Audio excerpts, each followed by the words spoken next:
반갑습니다. 오늘도 새벽 돌베개에 나오신 모든 성도님들을 주님의 이름으로 환영합니다. 주님의 은혜로 우리 모두가 또 2월의 첫 주를 시작하게 됐는데요. 오늘도 하나님이 주시는 여호수아서 말씀 함께 묵상하고 묵상한 말씀으로 이 한 주도 또 이 하루도 잘 살아가는 우리 모두가 되기를 바랍니다. 오늘 우리에게 주시는 하나님의 말씀은 여호수아 22장 12절로 16절까지의 말씀입니다. 이스라엘 자손이 이 말을 듣고 온 회중이 동쪽 지파에게 대항하여 싸우려고 실로에 모였다. 이스라엘 자손은 엘르아살의 아들인 비느하스 제사장을 길르앗 땅에 있는 루벤 자손과 갓 자손과 동쪽의 므낫세 반쪽 지파에게 보냈다.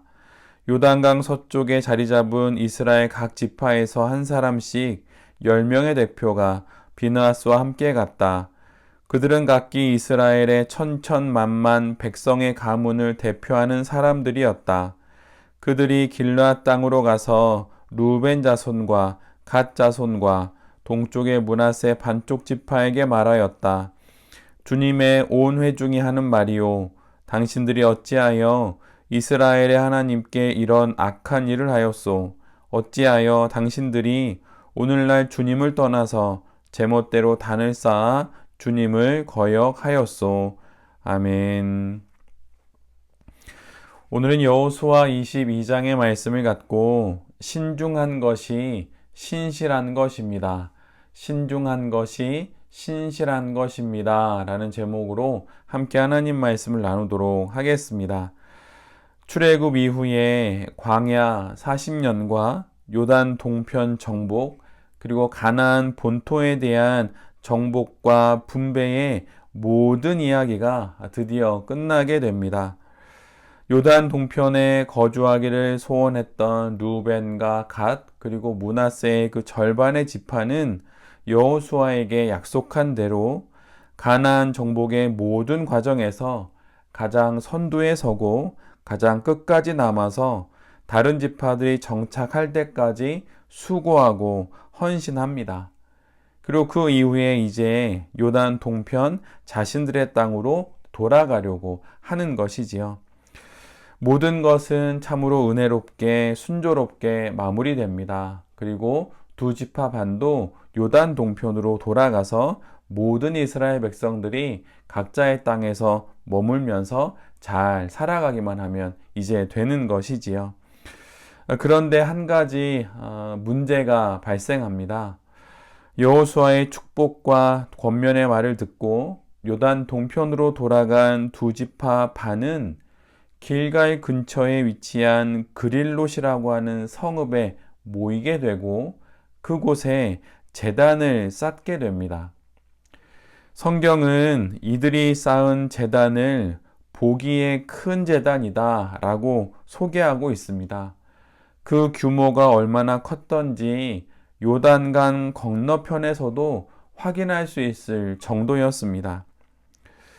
이 소식을 전해들은 가나안 땅 요단 서편의 이스라엘 백성들은 이를 매우 중대한 사항으로 여기게 됩니다. 왜냐하면 이미 실로에 하나님을 섬기는 제단이 있기 때문이지요. 이 제단이 있음에도 불구하고 별도의 제단을 쌓는다는 것은 곧 배교를 의미합니다. 하나님께서 허락하지 않은 성소를 세우는 것이고 이것은 곧 배교와 함께 다른 신앙을 갖는 것을 의미하기 때문에 요단 서편의 이스라엘 백성들은 이 사태를 매우 중차대한 일로 여겼던 것입니다. 또한 더 나아가서는 이스라엘의 하나됨을 깨트리는 일이 되기도 합니다.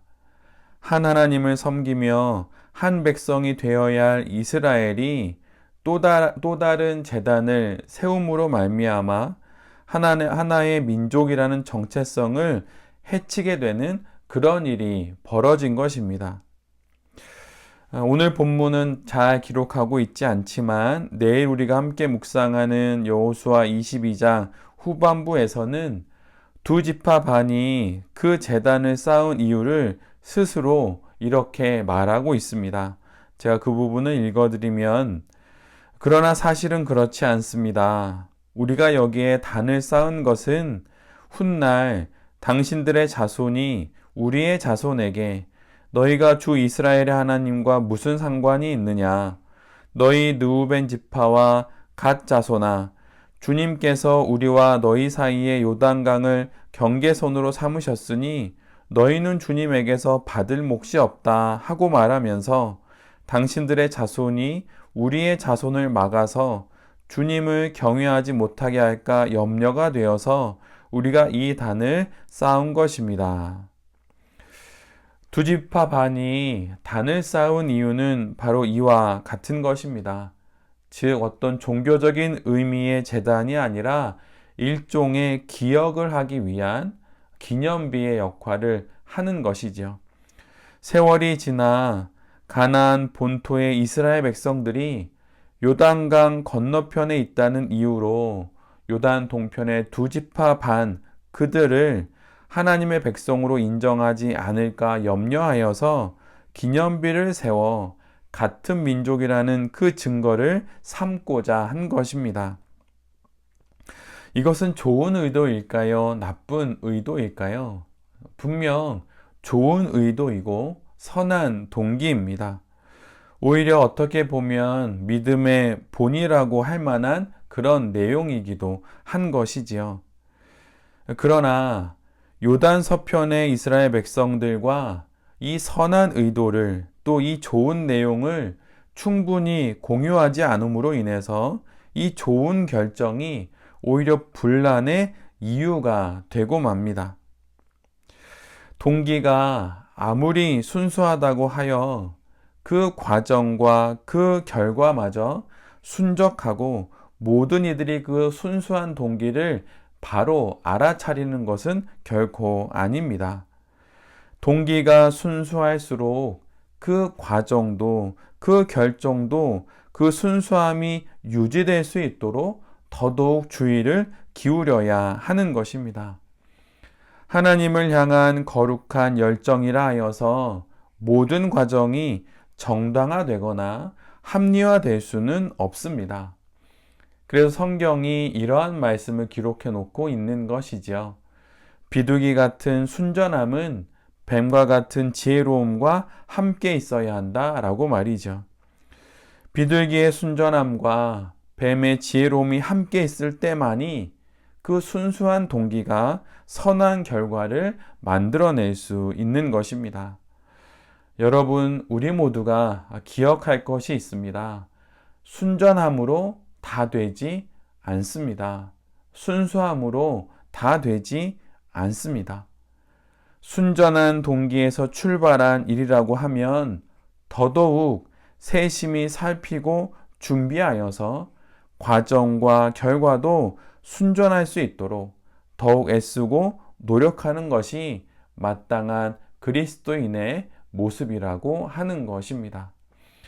늘 언제나 우리 안에 있는 순수한 동기를 잘 유지하면서도 과정에서도 그리고 결과마저도 순수할 수 있도록 그래서 하나님 앞에 정말 거룩한 좋은 열매를 드릴 수 있도록 그렇게 처음부터 마지막까지 그렇게 꼼꼼히 살피면서 우리의 인생의 길을 걸어가는 우리 모두가 될 수 있기를 간절히 바랍니다.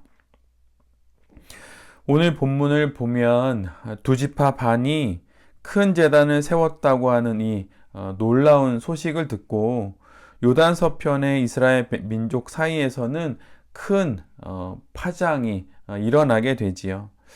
사실 이거에는 또 다른 별도의 이유가 있습니다. 왜냐하면 이스라엘 민족에게는 우상 숭배로 인해서 하루아침에 2만 4천 명이 죽은 바알부올의 기억이 있기 때문입니다.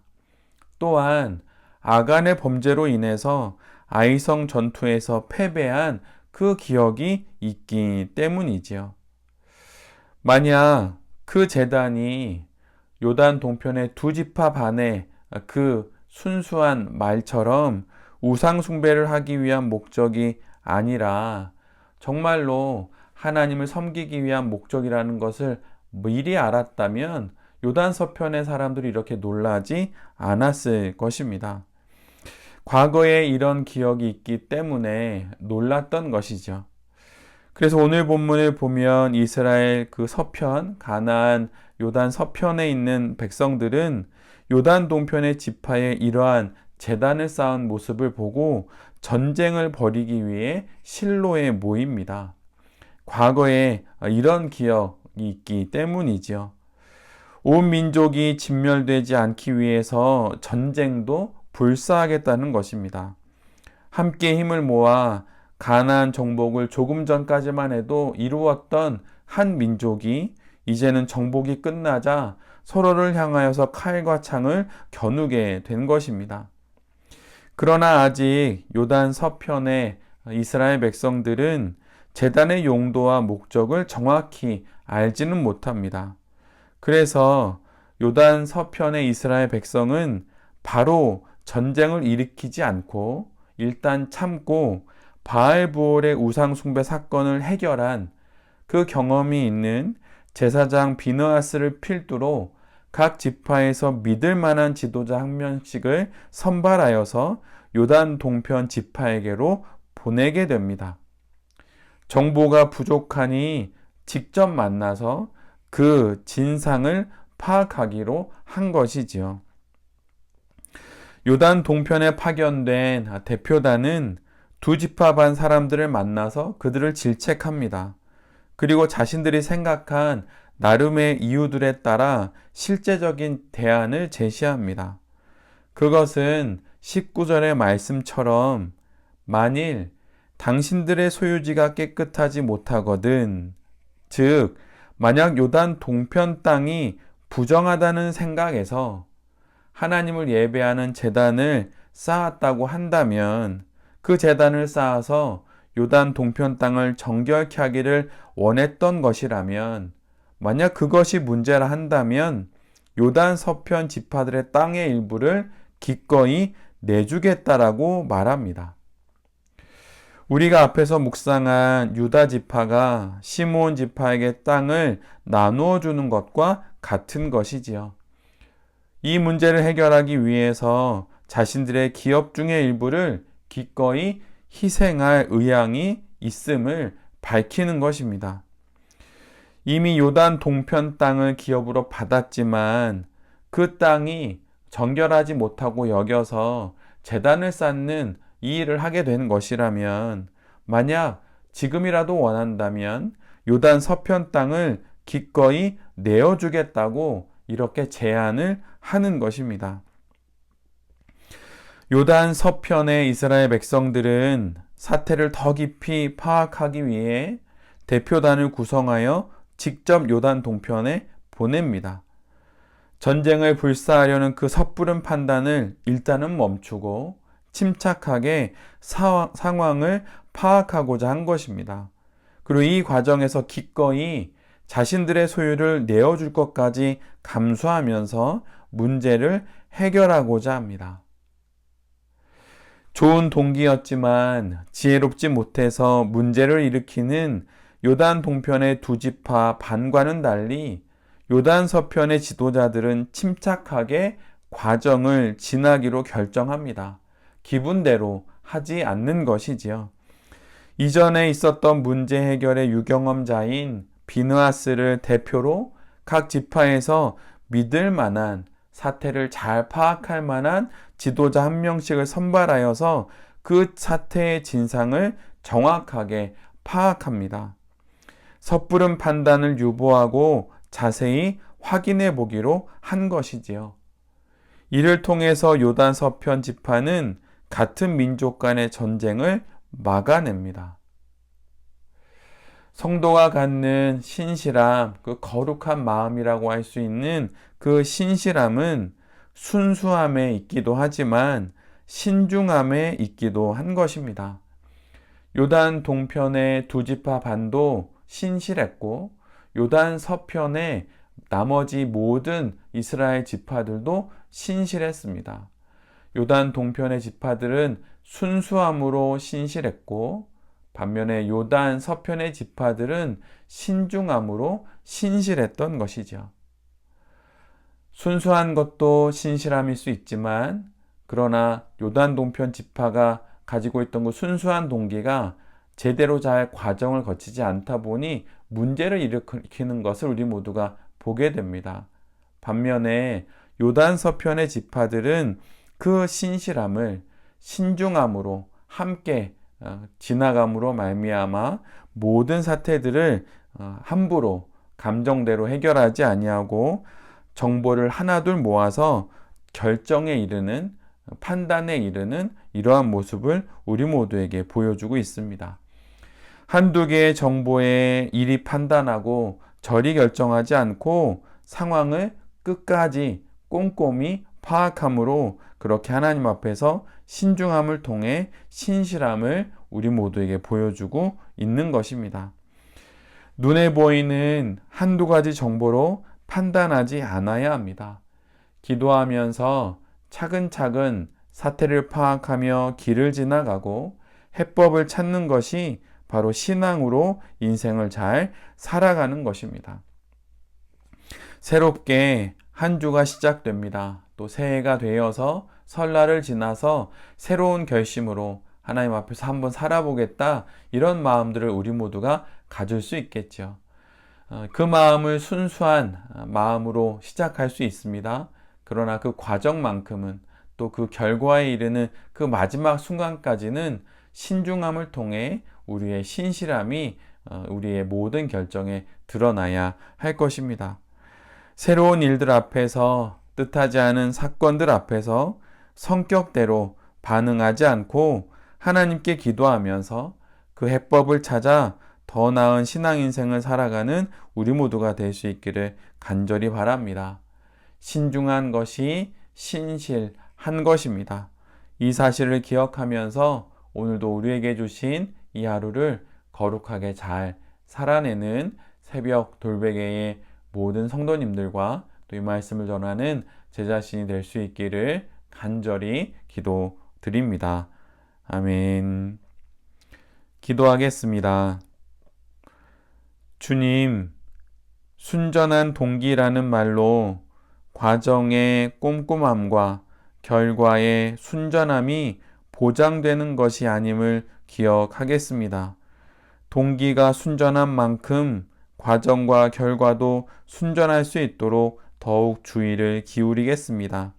오해받지 않도록 잘 설명하고 자세히 충분히 그렇게 내용들을 나누면서 주님께서 주신 선한 동기를, 과정과 결과를 지나 열매를 맺는 우리 모두가 되게 하여 주시옵소서. 주님, 부족한 정보로 섣불리 판단하지 않겠습니다. 서두르지 않고 물어보고 또한 제안함으로 문제를 해결하겠습니다. 신중함이 신실함임을 기억하여 차분히 사태를 파악하고 침착히 대안을 제시하며 삶의 많은 고비들을 잘 넘어가는 우리 모두가 되게 하여 주시옵소서. 이 모든 말씀 예수 그리스도의 이름으로 기도드립니다. 아멘.